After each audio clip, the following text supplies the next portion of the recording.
Bismillahirrahmanirrahim. Assalamualaikum warahmatullahi wabarakatuh.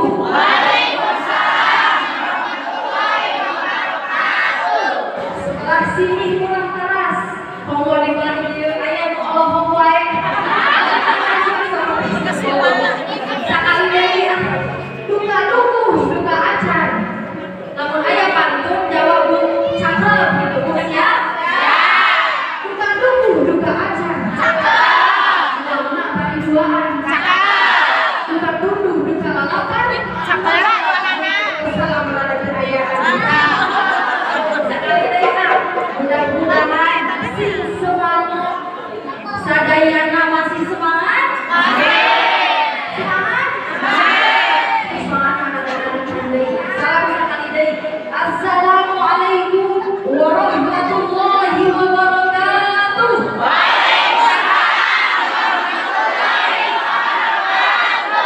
Ikhlas nol salamna ikhlas. Alhamdulillah wassalatu wassalamu ala sayyidina Muhammadin khatamil anbiya'i wal mursalin wa ala alihi wa sahbihi ajma'in. La ilaha illallah la mawjuda illallah. La ilaha illallah la ma'budu illallah. La ilaha illallah la mahbuba illallah. La ilaha illallah la maqsuda illallah. Amma ba'd. Anu najwa kita hormati para sesepuh, Bapak Ibu sadayana anu hadir di tempat ieu, teman-temanku yang aku cintai. Satu aja ieu bade maros najwa. Sadayana sok sholawatan? Sok sholawatan? Karena ayeuna najwa bade ngajak sholawatan. Semangat? Allahumma sholli wa sallim wa barik alaihi.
Walaupun nih badannya tak sekuat anak muda, walaupun jalannya tak secepat anak muda, walaupun pikirannya tak secermat anak muda, walaupun pendengarannya tak seakurat anak muda, walaupun kulitnya tak seindah mengkilat anak muda, walaupun gak seperti anak muda nih, tapi bapak sama ibu insya Allah rohaninya mantap, rohaninya selalu tambah taat, ibadahnya meningkat, sholatnya gak pernah terlambat, menjauhi perbuatan maksiat, sampai-sampai sedekahnya juga setiap saat, juga uangnya berlipat-lipat, rumahnya juga malah bertingkat, mobilnya mengkilat, tapi jangan lupa untuk bayar zakat.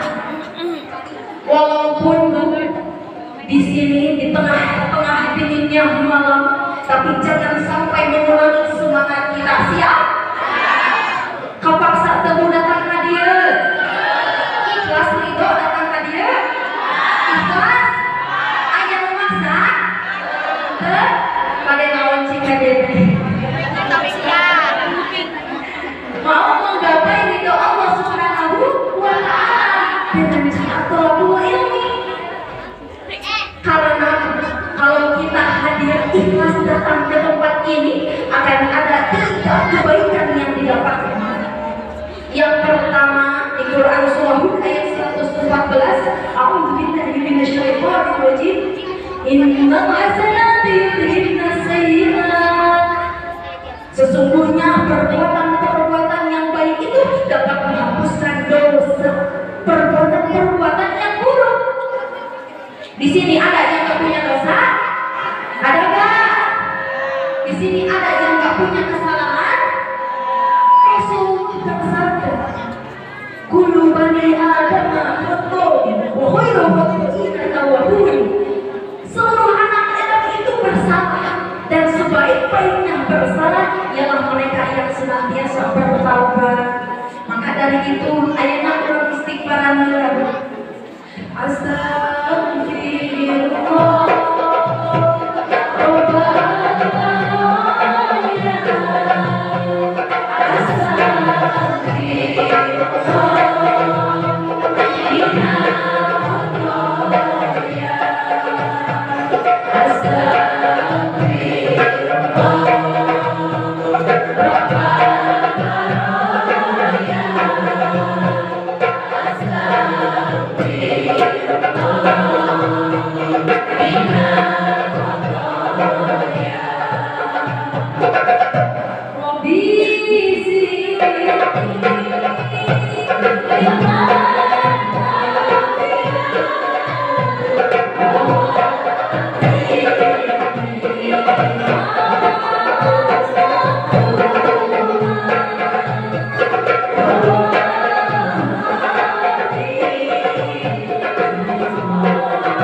Lalu yang ketiga, kata Nabi, la yaqulu qawmun yazkurullah illa hawatu alaihimul malaika wa usyatuhumul malaika. Tidaklah sekumpulan orang yang dulu mereka menyebut juga mengingat Allah Subhanahu wa ta'ala, kecuali Allah juga memanggil malaikat untuk menjaganya, juga memberikan rahmat untuk kasih sayang. Jadi berbahagialah yang datang ke tempat ini, ikhlas datang ke tempat ini, ridho, gak terpaksa, ridho Allah Ta'ala, maka dosanya juga akan terhapus, diangkat derajatnya. Allah akan beri rahmat, juga malaikat akan menjaga kita semua. Amin ya Rabbal alamin. Sama seperti Najwa datang ke sini juga untuk menggapai ridha Allah Subhanahu wa ta'ala. Tapi ada bedanya dikit Bu. Kalau yang hadir udah beres dengerin ceramah langsung pulang. Tapi kalau penceramah beda, udah beres turun panggung dapat apa? Dapat amal Ibu. Sekali dari beda anu hadir sareng penceramah. Anu hadir atau beres langsung pulang. Ada penceramah atau beres turun panggung dapat apa? Aja mah dia di ampun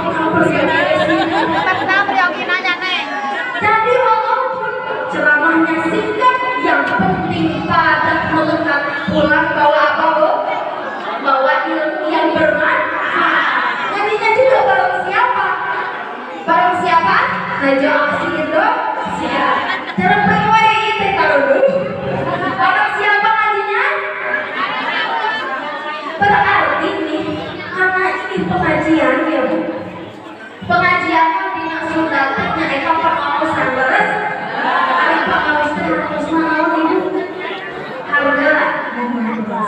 Jangan semoga anu hadir Bapak Ibu sadayana berharga di sisi Allah dan Rasul. Amin. Jadi Bu, ketika itu, jadi kadang ada yang kayak gini datang ke pengajian dan jadi karena ini pengajian, jadi semua yang kita lakukan juga ibadah. Kurang semangat ibadah keluar ke sorana. Ini karena acara pengajian, semua yang kita lakukan adalah ibadah. Datang ke tempat ini ibadah. Datang menuju ke sini juga ibadah. Duduk di tempat ini juga ibadah. Bayar sewa panggung juga ibadah. Bayar penceramahnya juga ibadah. Masya Allah. Makanan insya Allah akan hadir ke tempat iman, anu ikhlas, anu ridho. Insya Allah Allah mudahkan jalan yang ke surga.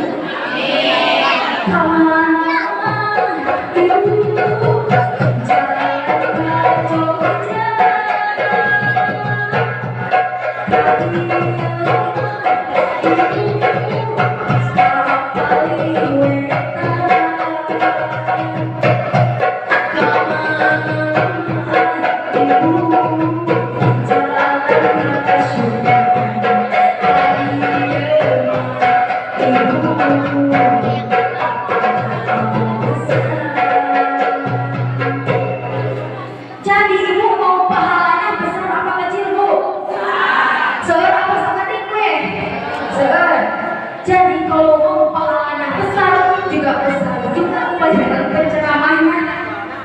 Pun tentu ya mahal sekali dari kumaha Ibu makan atau dianggap hari. Terus barinya mau kios. Nah jangan mau tanya ke semuanya. Pak Bu sadayana bersyukur gak punya mata masih bisa lihat? Bersyukur gak punya tangan masih bisa pegang? Bersyukur gak punya telinga masih bisa dengar? Bersyukur gak punya kaki masih bisa jalan? Bersyukur gak punya hati masih bisa merasa? Bersyukur, maka kita harus selalu mengucapkan alhamdulillah. Karena ada aja orang yang udah punya mata tapi gak bisa lihat. Ada orang yang punya telinga tapi gak bisa dengar. Ada orang yang punya tangan tapi gak bisa pegang. Ada orang yang udah punya kaki tapi gak bisa jalan. Ada orang yang udah punya hati tapi gak bisa merasa. Maka kita yang sehat walafiat ucapkan alhamdulillah. Ada aja lagi orang tega kasih mata tapi dilihatnya yang jelek-jelek. Ada orang yang udah punya telinga tapi dengarnya yang jelek-jelek. Ada orang yang udah punya tangan tapi dipakainya untuk nyuri. Ada orang yang udah punya kaki tapi malah dipakai ke jalan yang maksiat. Ada orang yang udah punya mulut tapi dipakai untuk gibahin orang, fitnahin orang. Ada orang yang udah punya hati tapi malah iri dengki. Maka kita yang sehat walafiat ucapkan alhamdulillah. Bermata tapi tak melihat, bertelinga tapi tak mendengar, bermulut tapi tak punya kawan, berhati tapi tak merasa, beramal tapi kurang biasa, berjanji tapi sudah lupa.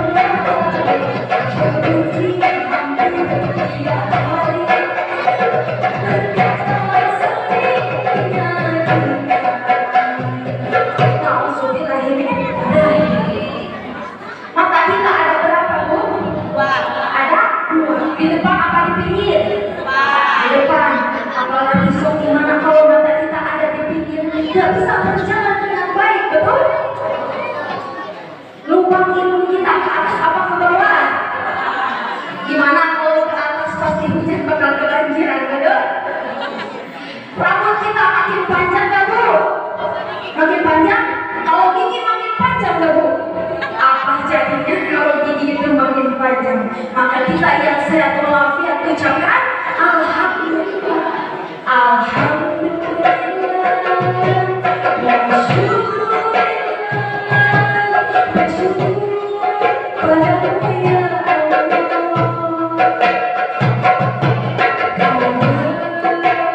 Kau memberikan sehat walafiat. Bersyukur padamu ya Allah. Hadirin anu sumping kadir aya sabaraha jalmi? Kira-kira aya sabaraha Bu? Aya 50. Oh, langsung, Masya Allah. Aina anu doa heula. Kalau ibu heula ayeuna anu pertama. Ladies first. Ibu amin doa aja ya Bu. Semoga ibu tambah sehat walafiat. Tambah soleha. Tambah dicintai suaminya. Tambah disayangi suaminya. Suaminya gak nikah lagi. Ayah pantun ke ibu-ibu. Tapi mama ayah pantun bilang aku ingin diberikan bintang. Aku ingin diberikan bintang. Tapi bintangnya dari dia. Aku ingin kau selalu bilang cinta. Tapi cintanya yang buatku bahagia. Maka tepuk tangan lah ibu-ibu nah.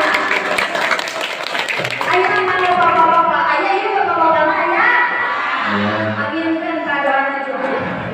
Sing bapak-bapak di dia tambah rezekinya, tambah soleh, tambah istrinya.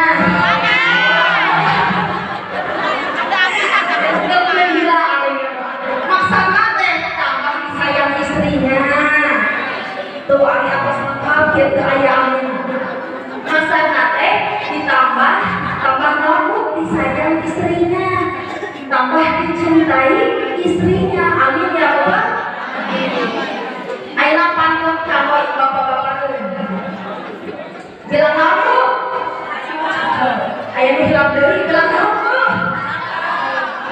beribu-ribu burung gelatik kurang obat, beribu-ribu burung gelatik hanya satu yang terbang melayang, beribu-ribu wanita cantik hanya engkau yang abang sayang.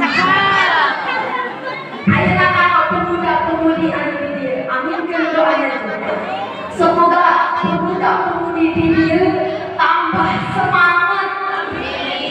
Tambah semangat naon?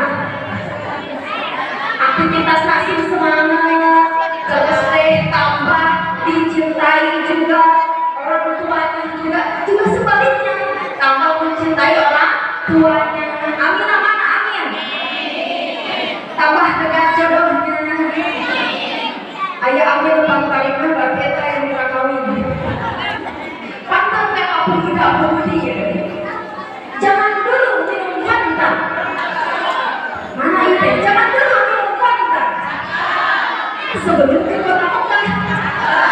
Jangan dulu bilang cinta sebelum siap nikah. Para pemuda-pemudi masih berkenaan. Ayo kalau adik-adik yang masih kecil amin doa teteh ya. Belum, jangan doa amin.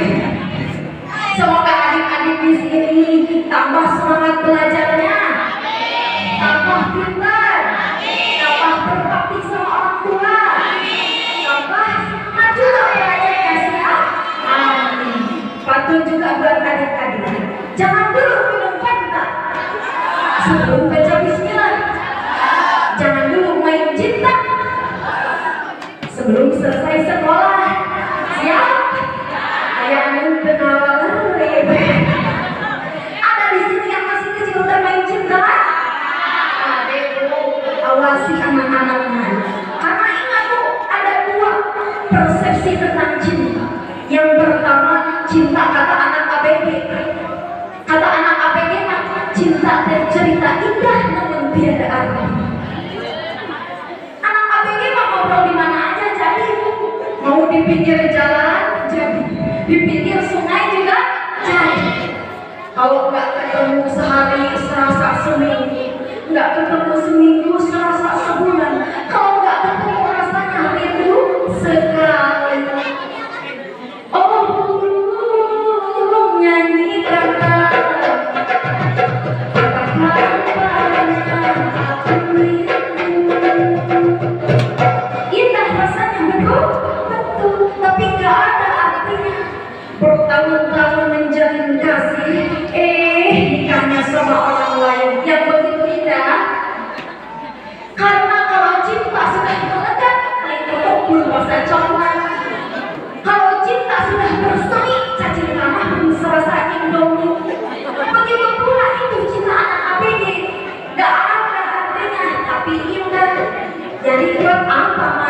cinta. Lalu yang kedua, cinta kepada santri. Syai'un wala yura wala yumasa walakin bihasul bisana. Cinta itu adalah sesuatu yang tidak bisa dipandang oleh mata, tidak bisa diraba, tapi getarannya bisa dirasakan di dalam dada. Kenapa nggak bisa dipandang sama mata? Karena melihat lawan jenis apalagi dengan syahwat itu haram, apalagi merabanya haram. Dan mungkin ada sebuah kisah cerita seorang ibu berpesan kepada anak perempuannya, "Neng, kalau ada teman laki-lakimu pegang tanganmu, kamu harus bilang dengan tegas caranya." Kata anaknya, "Iya Bu." Terus ibunya bilang lagi, "Neng, kalau ada teman laki-lakimu pegang-pegang tubuhmu, kamu bilang dengan tegas hentikan." Kata anaknya, "Iya Bu." Beberapa bulan kemudian anaknya mengadu, ibunya sedih. "Nah, kenapa bisa kayak gini? Kenapa bisa sampai kayak gini, Nak? Padahal kan ibu udah berpesan sama kamu, tapi kamu bilangnya iya aja, tapi kenyataannya gini." Lalu anaknya bilang, "Iya Bu, kata ibu, kalau teman laki-laki saya pegang tangan saya bilang jangan. Iya udah. Kalau ada teman laki-laki pegang-pegang tubuh saya bilang hentikan. Tapi saya bingung, ibu ini mah dua-duanya pegang tangan sama pegang tubuh. Jadi saya jangan hentikan, jadinya ini." Nauzubillah ini. Nah, bagaimana caranya sebagai orang tua untuk mengantisipasi perbuatan tersebut? Pergaulan bebas, pacaran bebas. Caranya bagaimana? Salah satunya ialah mampu membimbing anaknya untuk melaksanakan sholat. Karena sholat, kata Allah dalam firman-Nya dalam Quran surah Al-Ankabut ayat 45, "Inna sholata tanha 'anil fahsya'i wal munkar." Sesungguhnya sholat itu mencegah dari perbuatan yang keji dan munkar. Rasulullah pun bersabda, "Perintahkan anakmu untuk sholat mulai dari 7 tahun dan dimulai karena tinggal sholat mulai dari 10 tahun." Maka Rasulullah pun telah menyampaikan bahwa mengajarkan anak belajar sholat itu ketika usia sudah 7 tahun. Kenapa? Karena di usia inilah anak sudah mampu menerima perintah. Anak juga sudah mengerti perintah yang kita berikan. Maka secara kebetulan Bu, pendidikan formal juga sudah mampu bisa menerima pembelajaran sekolah di usia 7 tahun. Lalu bagaimana yang usianya di bawah 7 tahun? Anak yang usia 7 tahun, mau itu 5 tahun, 4 tahun, ada tuh yang udah diajak sama orang tuanya untuk sholat bareng-bareng. Walaupun cuma niruin gerakannya, ikut-ikutan, gak apa-apa Bu. Walaupun itu anak yang penting udah ngelakuin. Walaupun belum sempurna bacaannya, gerakannya, jangan dulu dipaksa. Yang penting anak sudah mau melakukannya. Ajak Bu anak-anaknya buat ke masjid. Biarin mau main-main, lari-larian, gak apa-apa, namanya juga anak-anak. Jangan dimarahin Bu. Tapi gimana kalau bapak sama ibu yang main-main, lari-larian di masjid harus dimarahin kamu? Kata anak saya dimarahin. Karena dengan bapak ibu membawa anak-anaknya ke masjid akan terasa begitu senang berada di masjid, begitu mudah datang ke masjid. Jadi nanti ibu kalau udah punya anaknya sudah besar, gak usah lagi susah-susah menyuruh anaknya sholat di masjid. Lalu bagaimana kalau umurnya 10 tahun? Sudah 10 tahun tapi nggak pernah sholat, ditinggalin sholatnya, maka orang tua boleh mengukur. Tapi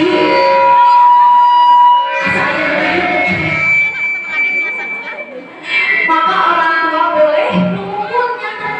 Tapi Bu, omat sekali deh. Mengukurnya bukan yang sampai lebam, sampai berdarah. Di cewek itu telinga sampai putus. Jangan sampai karena mukul pelajaran kepada anak-anak. Kalau zaman sekarang mah beda Bu ya. Ada yang udah disuruh malah berontak. Malah ada yang enggak ngedengerin. Betul Bu? Coba sekarang belajar mau tanya, semuanya cinta nggak sama Allah? Semuanya sayang nggak sama Rasulullah? Allah dan Rasulnya cintakan sama kita juga?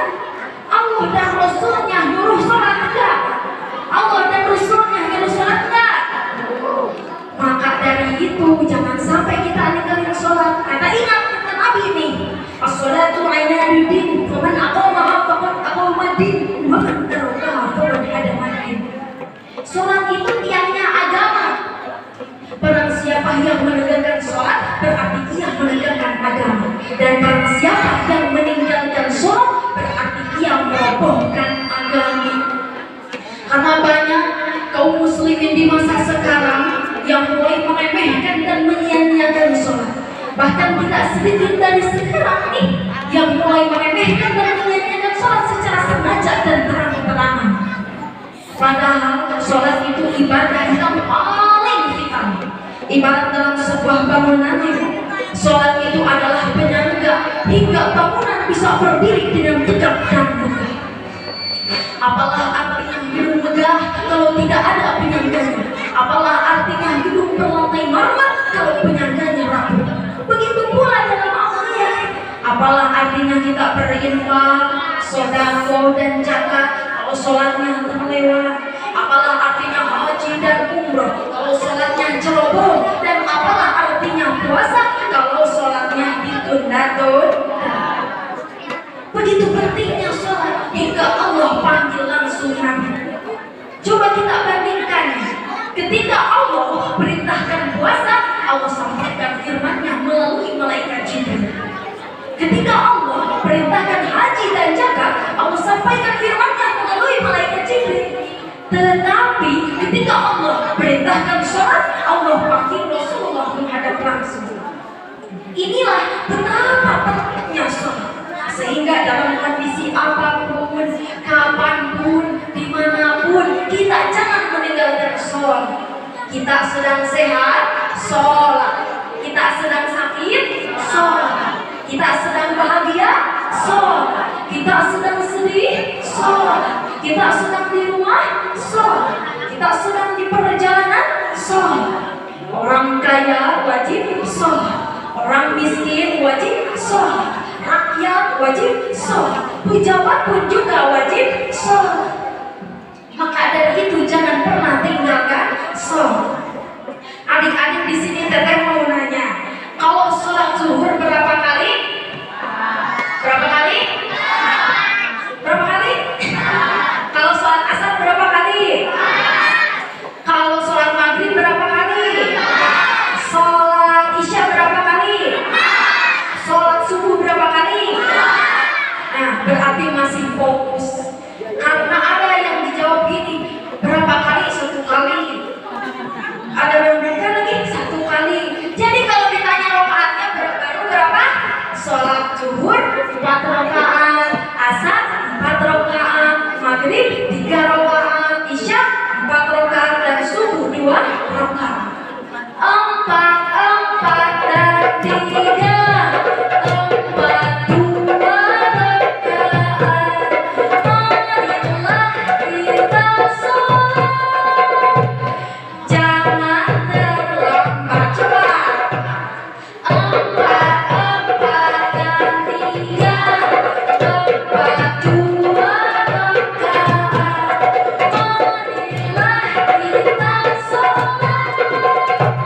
Jangan terlambat.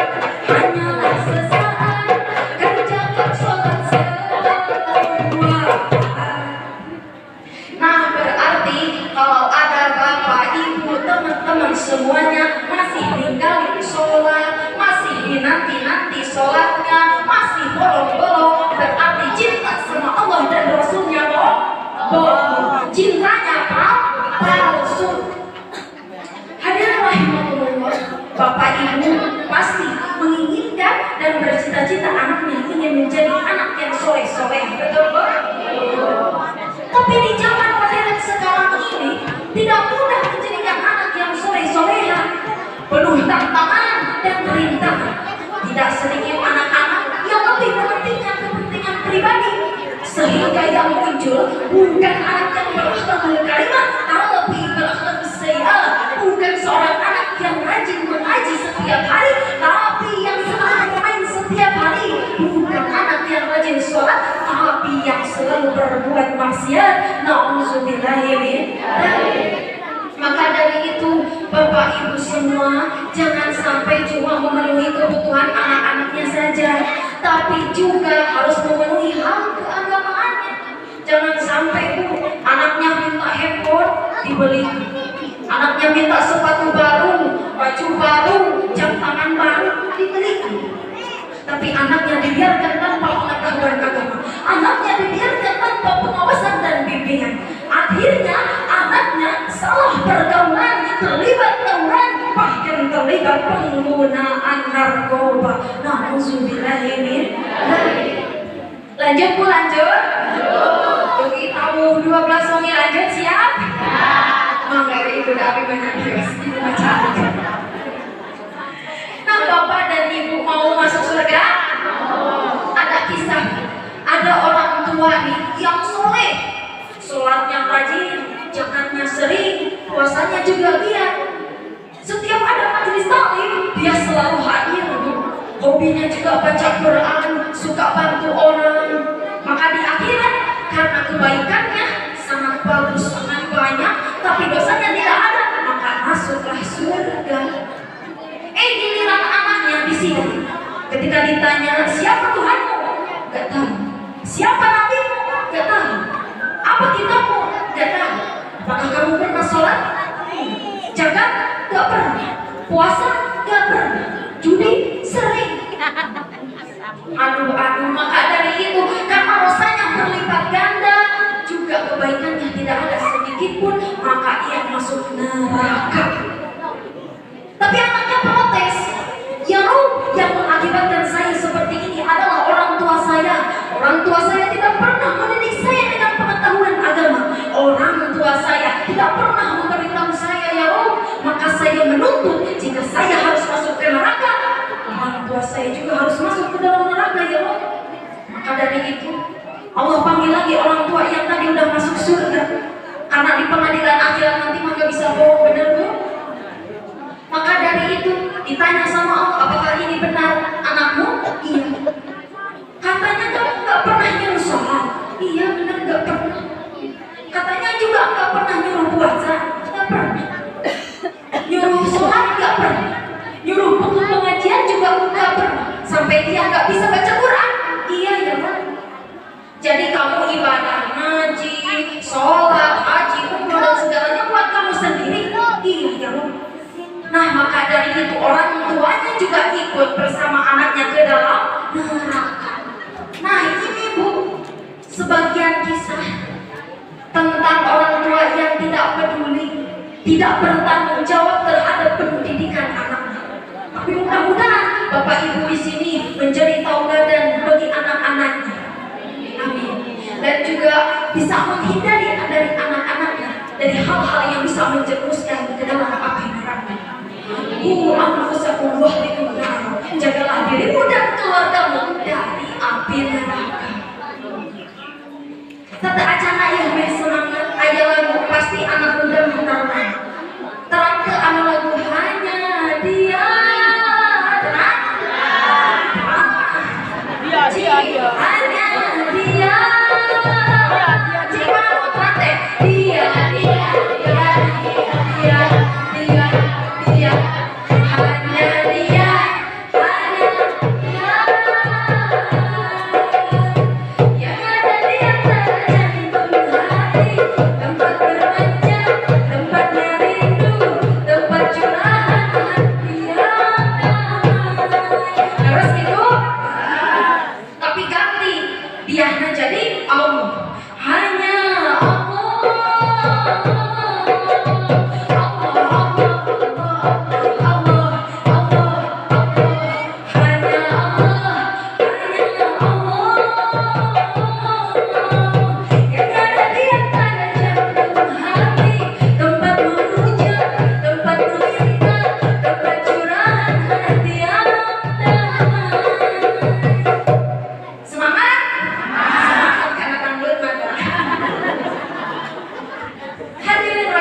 Jadi kalau anak itu amanat, maka orang tua bertanggung jawab terhadap anak-anaknya.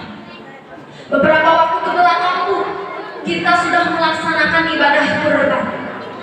Ibadah kurban itu diawali dengan kisah Nabi Ibrahim bersama keluarganya.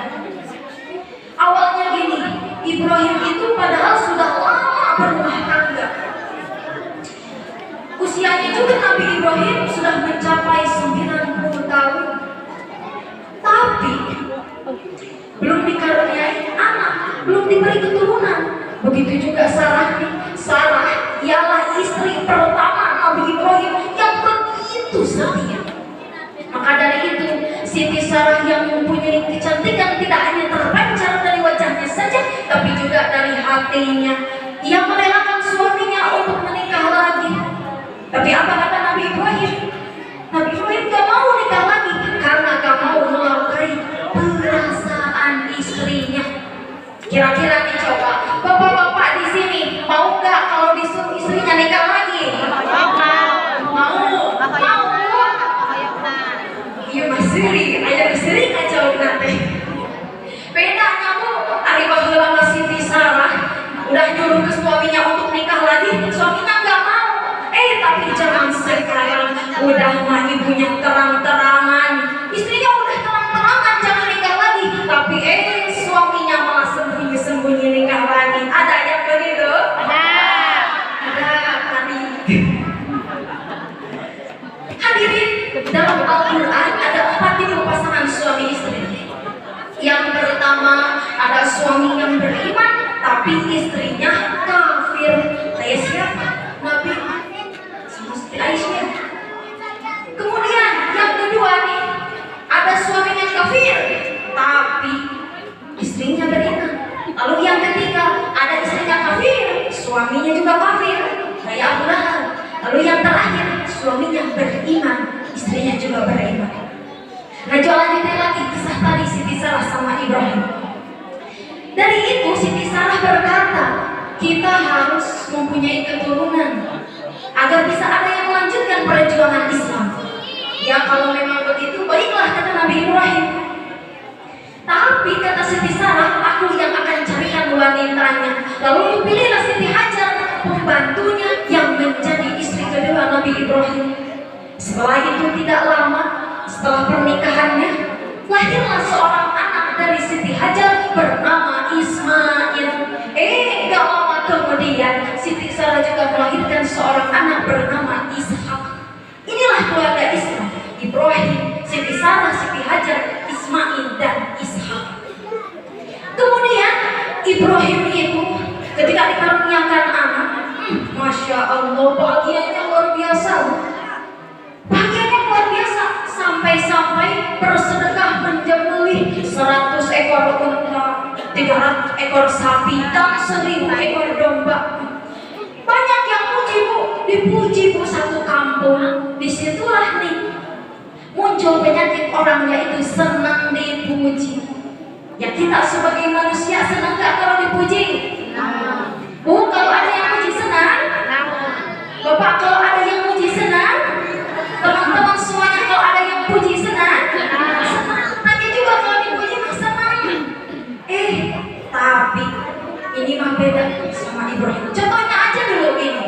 Ibu-ibu kalau ada ketemu teman lamanya bilang, aduh jangan sekarang makin cantik. Udah mah makin cantik, awet muda. Apa jawabnya ibu? Harus ucapkan alhamdulillah, karena kita boleh memuji orang lain, tapi pujian itu kita nih yang dipujinya harus kembali lagi kepada Allah dengan mengucapkan alhamdulillah. Jadi tadi ibu kalau ada yang bilang gitu, jawab aja alhamdulillah. Senang dipuji mah ibu senang, kalau perkataannya juga bohong gak apa-apa. Tapi senang bu, senang. Ada lagi contoh misalkan bapak-bapak ketemu lagi juga sama teman lama. Aduh, udah lama gak ketemu, makin gagah aja, makin ganteng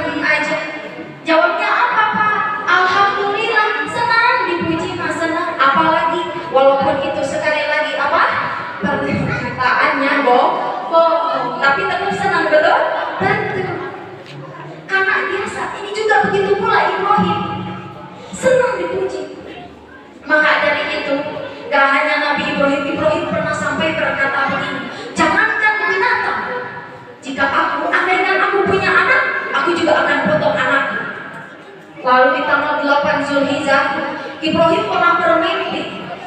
Mimpinya disuruh untuk menyembelih anaknya. Tapi Ibrahim bertanya-tanya, ini mimpi atau wahyu? Kalau mimpi kenapa begitu jelas?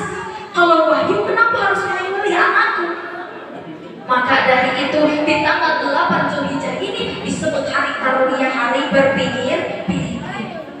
Lalu di tanggal 9 Zulhijjah, Ibrahim bermimpi lagi. Ibrahim, kau telah bernazar untuk memotong anakku, tunaikan janjimu. Maka dari itu Ibrahim terbangun.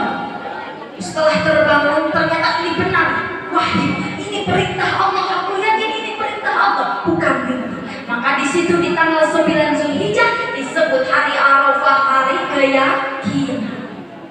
Kemudian di tanggal 10 Zulhijjah, Ismail dipanggil sama Nabi Ibrahim. Nah, aku disuruh oleh Allah, diperintahkan oleh Allah untuk menyembelih kamu. Bagaimana menurutmu? Kata Ismail gini, wahai ayah, lakukanlah apa yang diperintah Allah. Insya Allah ayah akan mendapatkan aku di sebagai itu menjadi. Insya Allah aku adalah orang yang penyabar. Masya Allah. Beda kalau zaman sekarang, jangankan ngerti sama keinginan ayahnya. Nah, dari situ dialog Nabi Ibrahim dan Ismail, apa yang bisa kita ambil? Yang pertama, walaupun seorang ayah bisa saja langsung nyuruh, tapi Ibrahim masih bisa mendiskusikannya, bertanya kepada anaknya, pendapatnya bagaimana. Lalu yang kedua, hikmahnya adalah Ismail ialah seorang anak yang sudah tahu keinginan ayahnya walaupun belum disuruh. Coba nih kalau di sini mah, jangankan anak-anak belum aja disuruh sama ayahnya, udah berontak, udah menolak, betul? Maka dari itu jangan sampai karena apa? Ibrahim itu cita-citanya juga udah punya anak yang soleh, karena keinginannya juga sudah dimengerti sama anaknya. Tapi kemudian dari itu Ismail mempersilahkan ayahnya untuk menyembelih. Tapi sebelumnya Ismail meminta beberapa permintaan. Yang pertama, pakailah pisau yang tajam. Yang kedua, tutup mata saya ayah agar ayah tidak ragu. Lalu yang ketiga, ikat tangan dan kaki. Lalu yang keempat, bajuku ayah agar tidak terkena darah. Ibu juga agar tidak terlihat. Lalu yang terakhir, ketika aku sudah tidak ada, jangankan sampai anak-anak seusiaku lewat, jangan sampai ya Allah, agar rohku juga tidak bisa teringat-ingat aku. Kemudian dari itu Ibrahim dan Ismail berangkat ke tempat penyembelihan. Tapi di jalan ada aja setan iblis yang menggoda. Ada aja. Ketika itu setan iblis berkata, hei Ibrahim, kenapa kamu tega-teganya menyembelih anak kamu? Kenapa? Padahal anak kamu itu adalah anak yang dinanti-nantikan. Maka dilemparnya itu setan sama Ibrahim oleh batu. Maka dari itu setan kan gagal menggoda Ibrahim. Kemudian setan iblis menggoda lagi istrinya, gagal. Kemudian menggoda lagi Ismail, semuanya gagal. Nah, dari situ peristiwa ini diabadikan sebagaimana dalam rangkaian ibadah haji, yaitu jumrah. Terus Bu? Nah, dari situ Ibrahim sama Ismail udah siap. Bahkan ketika pisau udah sampai di leher Ismail, gak mempan Bu. Coba lagi kena batunya malah hancur. Dicoba lagi, tetap aja gak mempan. Dari situ Allah panggil malaikat mengambil kibas dari surga. Ini bawa ke dunia, gantikan Ismail sebagai ganti bukti kecintaan Ibrahim dan Ismail kepada Allah. Lalu apa hikmahnya dari kisah tadi? Yang pertama, setan pasti menggoda kita. Selalu aja ada godaannya setan, selalu kepanasan kalau kita berbuat kebaikan.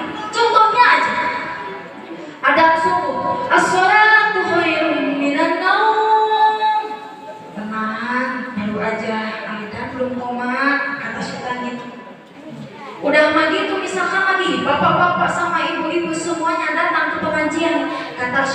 Udah, duduknya jangan di depan aja. Nanti biar cepat keluarnya. Udah gitu. Udah duduk, digoda lagi sama setan. Udah, daripada ngedengerin ceramah mending aja main HP daripada ngantuk. Nah, kayak gitu. Lalu bagaimana cara kita melawannya? Nabi ketika Isra Mi'raj nih dikejar sama api. Semakin lama api itu semakin membesar. Kemudian Nabi bertanya kepada Jibril, "Ya Jibril, siapakah itu Jibril?" Lalu Jibril menjawab, "Itu setan, iblis, laknatullah." Lalu bagaimana aku cara melawannya, ya Jibril? Kata Jibril, ucapkan istighfar, astaghfirullahaladzim, la ilaha illa anta, inni kuntu minadz zalimin. Lalu yang kedua, hikmah yang kedua itu harta terbesar, harta yang paling berharga, kata Nabi Ibrahim adalah anak yang soleh.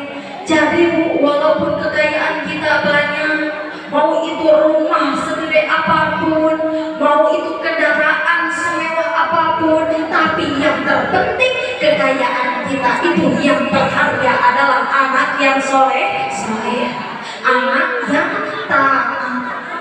Maka dari itu Bu, bapak sama ibu gak usah malu kalau anaknya udah sarjana, udah master, tapi kerjanya masih sampingan, masih pengangguran. Gak usah malu Bu. Tapi yang harus malu, yang harus menjadi kekhawatiran ialah anaknya udah sarjana, anaknya juga udah master, tapi masih ninggalin sholat, udah punya rumah, tapi anak perempuannya nggak pakai jilbab. Nauzubillah min dzalik. Hadirin rahimakumullah. Di tanggal 30 Juli kemarin bertepatan dengan 1 Muharram 1444 Hijriah atau yang sering kita sebut dengan tahun baru Hijriah. Semoga mengawali dengan tahun baru Hijriah ini hidup kita jadi berkah. Amin, tak kurang kompak. Semoga hidup kita jadi berkah, ibadahnya bergairah, selalu istiqomah, anak-anaknya soleh-soleha, sama orang tua enggak ngebantah, selalu sering sujud di atas sajadah. Jangan lupa juga harus rajin bersedekah. Dan jangan lupa ya, kita harus selalu berdoa agar insya Allah di yaumil qiyamah nanti kita jadi ahlul jannah. Amin ya rabbal alamin. Nah Bapak Ibu, di tahun baru Hijriah ini atau sering disebut dengan tahun baru Islam diambil dari perjalanan hijrah Nabi. Mulai dari kapan kita memperingatinya? Tentunya sudah bertahun-tahun kan Bu? Tapi apa hikmah yang bisa kita ambil?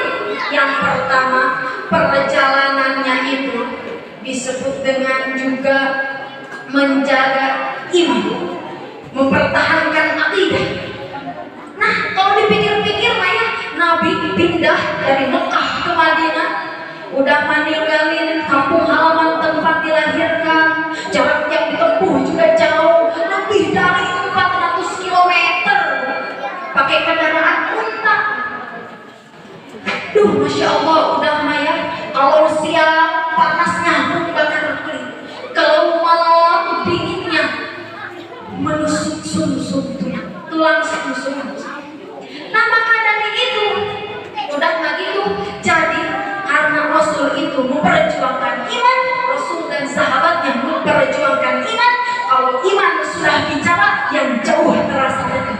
Kalau iman sudah bicara, yang lemah pun jadi kuat. Kalau iman sudah bicara, yang takut pun jadi berani. Kalau iman sudah bicara, sunatan telik matahari pun laksana bulan purnama. Kalau iman sudah berbicara, jangankan hujan air, hujan peluru kecil. Kalau iman sudah bicara, penjara berlaksana istana. Maka dari itu, ketika Rasul dan sahabatnya memperjuangkan iman, ada aja kondisinya macam-macam Bu. Yang pertama, ada yang mau hijrah tapi takut mati. Takut nanti ketika ikut hijrah ditangkap sama orang kafir, udah gitu dibunuh. Padahal dari itu turun turunlah ayat kullu nafsin dha'iqatul maut, setiap diri yang bernyawa pasti akan mati. Jadi mau ikut gak ikut hijrah mati, mau membela agama mati, mau mengkhianati agama mati. Lalu yang kedua, ada yang mau ikut hijrah tapi takut kelaparan, Bu. Maka dari itu takutnya nanti di Madinah mau makan apa. Emang ada orang-orang Madinah yang bisa percaya? Sebagaimana dalam firman Allah dalam Quran surah Al-Ankabut ayat 56, ya ibadiyalladzina amanu inna ardi wasi'ah wa iyaya fa'budun. Hai hamba-hambaku yang beriman, sesungguhnya bumiku itu luas, maka sembahlah aku. Jadi mau di Mekah makan, mau di Madinah juga makan, kayak gitu. Gak usah takut kelaparan. Lalu yang ketiga, ada aja yang mau ikut hijrah tapi cuma niatnya juga nyari cewek. Kata Nabi, innama a'malu binniyat, sesungguhnya amalan itu tergantung niatnya. Maka dari itu kita semangat beriman itu semangat hijrahnya. Nah, dari situ kita harus tetap semangat dalam berhijrah. Lalu yang kedua, hikmah yang kedua di tahun baru Islam ini, perjalanan membangun ukhuwah. Ukhuwah itu persaudaraan. Kayak kaum muhajirin sama kaum ansor. Emangnya ketika kaum muhajirin datang sama kaum ansor tolak pinggang? Enggak kan? Malahan rebut-rebutan, nyari teman, nyari saudara. Bahkan ada yang udah rela-rela nawarin tempat tinggalnya. Tinggalnya di rumah saya aja, tinggalnya di rumah saya aja. Yang begitu hebat, Bu, hebat. Makanya, Bu, intan yang paling mahal, mutiara yang paling berharga adalah iman. Zaman boleh berubah, Bu. Kayak HP aja. Dulu belum ada HP layar sentuh, masih jadul. Sekarang mah udah ada layar sentuh. HP-nya ada yang udah hilang, ada yang udah dipakai. Gak apa-apa hilang HP, tapi jangan sampai hilang imannya. Imannya semakin sini harus semakin kuat, imannya semakin kesini harus semakin rajin. Akidah jangan sampai goyah. Kalau masa boleh berganti, tapi keyakinan jangan mati. Ingat, Bu, KUD yang pertama, karena iman kita hidup. Karena iman kita hidup. Kayak misalkan HP yang tadi, HP kalau nggak ada baterainya, nggak dicas, HP-nya bisa hidup, Bu? Enggak. Maka dari itu kita hidup karena iman. Lalu yang kedua, untuk iman kita berjuang. Nah, Bu, kayak tadi, buat apa, Bu, rela berjauh-jauhan? Nabi 400 km pakai kendaraan unta jauh-jauh. Karena apa, Bu? Karena yang penting itu iman. Nah, kayak ini aja, kita itu untuk iman itu berjuang. Lalu yang terakhir, ada dalam iman kita menghadap Allah Subhanahu wa Ta'ala. Karena kalau dengan iman nanti meninggal kita tersenyum. Kalau yang tersenyum mungkin sama Allah tampakan itu surga. Karena sok ibu kalau lihat yang bagus-bagus tersenyum gak, Bu? Tersenyum. Maka dari itu kalau kita punya iman, maka bisa kita menghadap Allah dengan tersenyum. Gimana kalau nggak punya iman, Pak? Meninggal nggak secara tersenyum? Mungkin Allah melihatkan neraka, jadi tidak tersenyum. Maka dari itu dalam iman kita menghadap Allah Subhanahu wa Ta'ala. Terakhir, dengan hijrah itu, hijrah yang benar itu membawa keberkahan, bisa mengganti status kita sebagai manusia. Yang pertama, syariat manusia yang paling buruk, dari awal sampai akhir buruk. Udah maya dari awalnya dengki terus, bermaksiat terus-terusan sampai meninggal, itu kelompok syariat.